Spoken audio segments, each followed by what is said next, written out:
ভগবদ্গীতা অধ্যায় ৫ কর্মসন্ন্যাস যোগ। শ্রীকৃষ্ণ ও অর্জুনের সংলাপ।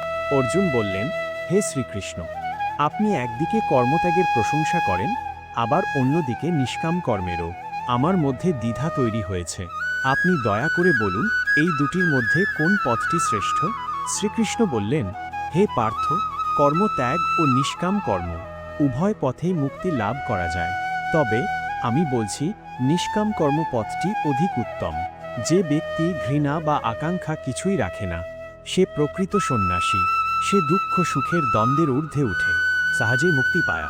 মূর্খেরা মনে করে জ্ঞান এবং কর্ম আলাদা, কিন্তু জ্ঞানীরা জানে জ্ঞান ও কর্ম একসাথে সম্পূর্ণ হয়। যে বুঝে যে কর্মযোগ ও জ্ঞানযোগ একস্বরূপ, সে প্রকৃত জ্ঞানী। সে নিষ্কামভাবে কর্ম করেই পরম ব্রহ্মে প্রতিষ্ঠিত হয়। হে অর্জুন, কর্মত্যাগ খুব কঠিন, যদি না তা নিষ্কাম কর্মের মাধ্যমে হয়। কিন্তু যে ব্যক্তি কর্মফল পরিত্যাগ করে কাজ করে, সে দ্রুত আমার ধামে পৌঁছে যায়। যিনি সংযমী, বুদ্ধিমান এবং সকল জীবকে সমভাবে দেখেন, তিনি শান্ত, নির্লিপ্ত ও মুক্ত থাকেন। হে অর্জুন, জ্ঞানী ব্যক্তি এইভাবে ভাবেন, আমি কিছুই করি না। দেখা, শোনা, খাওয়া, হাঁটা, ঘুমানো সবই প্রকৃতির কর্ম। তার মনে আমি করছি এই ভাবনা নেই। যিনি সমস্ত কর্ম আমাকে উৎসর্গ করেন, যিনি ফলের আকাঙ্ক্ষা করেন না, তিনি পাপ থেকে মুক্ত থাকেন, যেমন পদ্মপাতার ওপরে জল টেকে না। যোগীরা মন, ইন্দ্রিয় ও শরীর দিয়ে নিষ্কামভাবে কর্ম করেন, তারা নিজেদের শুদ্ধ করেন। যে ব্যক্তি কর্মফল থেকে নিজেকে মুক্ত রাখে, সে শান্তি পায়। কিন্তু কামনাযুক্ত কর্মফল প্রত্যাশী ব্যক্তি বন্ধনে আবদ্ধ হয়। জ্ঞানী ব্যক্তি নিজেকে কর্তা মনে করে না। সে জানে সকল কিছু ঈশ্বরের ইচ্ছায় ঘটে। ঈশ্বর কাউকে কর্মে বাধ্য করেন না, কোনো কর্মফলের সৃষ্টি করেন না। সব বিভ্রান্তি মানুষের অজ্ঞানতার ফল। যার জ্ঞানের আলো অজ্ঞানতাকে দূর করেছে, তার চিত্তে সত্য উদিত হয় সূর্যের মতো। যারা সবসময় আমার মধ্যে মন স্থাপন করে, যারা সম্পূর্ণভাবে আমাতে নিয়োজিত, তারা আমার ধামে পৌঁছে যায়।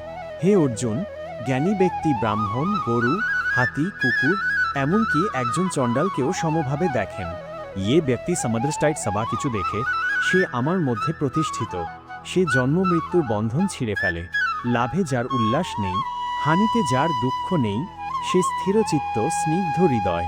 যে ব্যক্তি বাহ্যিক ভোগে আসক্ত নয়, সে অন্তরে অনন্ত সুখ লাভ করে। ইন্দ্রিয় সুখ ক্ষণস্থায়ী ও দুঃখদায়ক। বুদ্ধিমান ব্যক্তি এসব পরিত্যাগ করে।